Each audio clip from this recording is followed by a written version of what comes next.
তারা বলছি কাকা, আধার কার্ডের নাম পুরো চেঞ্জ হয়ে গেছে তোমার? হ্যাঁ গো, পুরো নাম চেঞ্জ হয়ে পুরো ওকে হয়ে গেছে। উস্তাদ তুমি নাম পাল্টিয়ে দিলে উস্তাদ? হ্যাঁ রে, নাম পাল্টে দিলাম। আচ্ছা ঠিক আছে কাকা, আপনি এখন যান।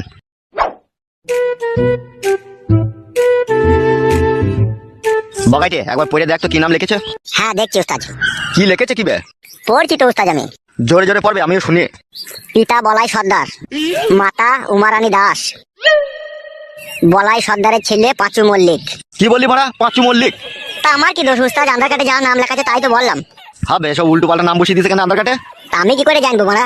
হবে এই শালা দিকে কে চাকরি দিয়েছিল বে? এরা পড়ালেখা শিখে পাস করেছে না না শিখে পাস করেছে বে?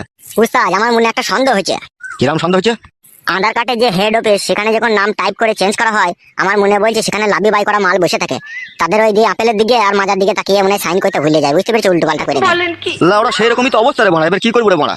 ওসব কথা বাদ দাও উস্তাদ, আমার কাছে একটা কথা শোনো। বল কি বলবি? এসব